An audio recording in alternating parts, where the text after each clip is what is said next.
जय जिनेंद्र। मन की बात मनसे के इस कार्यक्रम में आप सभी का हार्दिक स्वागत है। आज की मेरी वीडियो का टॉपिक है सम्यक दर्शन का तीसरा अंग, निर्विचिकित्सा अंग।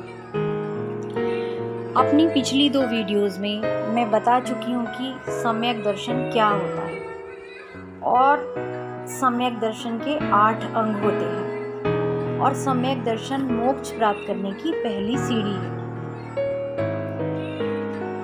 क्योंकि जब तक हम लोग अपने धर्म के बारे में जानेंगे नहीं, जिनवाणी पर सच्चा श्रद्धा नहीं रखेंगे, तब तक हमें सम्यक ज्ञान नहीं हो सकता और बिना सम्यक दर्शन और ज्ञान के सम्यक चारित्र नहीं हो सकता।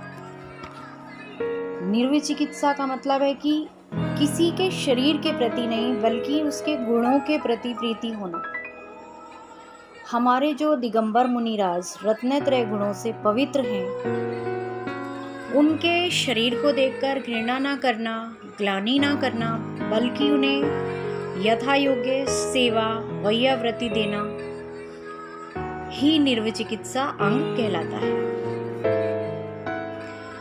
आज मैं आपको उद्यायन राजा की कहानी सुनाऊंगी, जो इस निर्विचिकित्सा अंग में अपनी मुनि भक्ति के लिए प्रसिद्ध हुए। वत्स देश में शेखपुर नगर के राजा उद्यायन बहुत ही धर्मनिष्ठ थे। उनकी रानी का नाम प्रभावती था। एक समय की बात है, सौधर्म इंद्र ने अपनी सभा में सम्यक्त्व गुणों की प्रशंसा करते हुए निर्विचिकित्सा अंग में राजा उद्यायन की बहुत प्रशंसा की। सभी देव राजा उद्यायन की प्रशंसा से बहुत प्रभावित हुए। तभी एक देव ने राजा उद्यायन और उनकी पत्नी प्रभावती की परीक्षा लेने का विचार किया।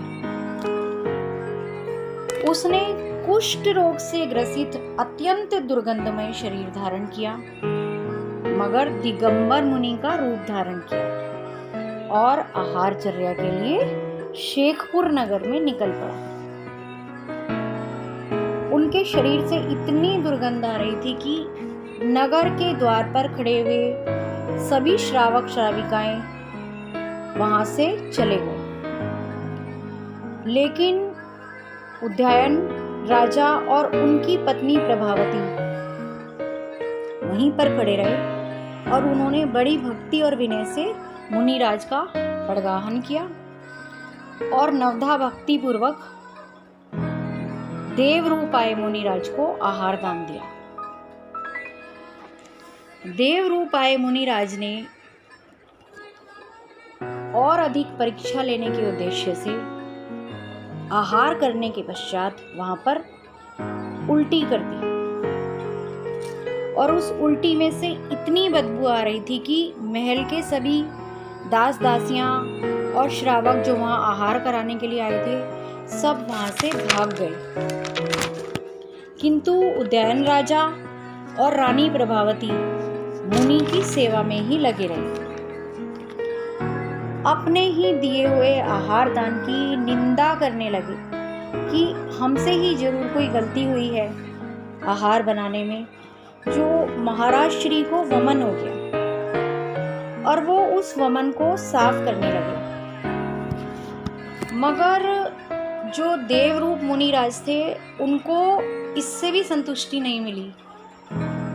उसने राजा उद्यायन और रानी प्रभावती की और ज़्यादा परीक्षा लेने के लिए दोबारा उनके ऊपर ही उल्टी कर दी और वो दोनों उल्टी में पूरी तरह से भीग गए। पूरी तरह से उनके वस्त्र खराब हो गए।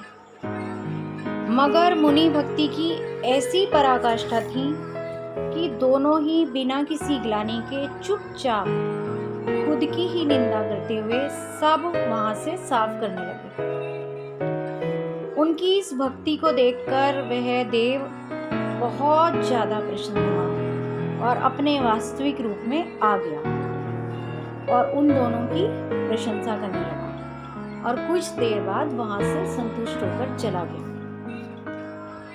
बाद में उद्यायन राजा ने बहुत तपस्या की और मुनिराज बनकर मोक्ष चले गए और उनकी रानी प्रभावती बाद में ब्रह्म नाम के स्वर्ग में देव बन गई। इस कहानी से हमें यह शिक्षा मिलती है कि रत्नेत्रयधारी मुनियों के शरीर को देखकर कभी ग्लानि और निंदा नहीं करनी चाहिए, चाहे उनका शरीर कितना भी गंदा तथा बीमार हो रहा हो, बल्कि हमें उनकी साधना, तप तथा त्याग का आदर कर उसे अपने जीवन में उतारने की कोशिश करनी चाहिए।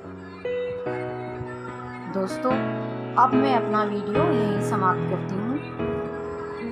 मेरा अगला वीडियो होगा सम्यक दर्शन के चौथे अंग यानी अमूढ़ दृष्टि अंग पर, और मैं अमूढ़ दृष्टि अंग के अंतर्गत आपको रेवती रानी की कहानी सुनाऊंगी। धन्यवाद दोस्तों। जय जिनेंद्र।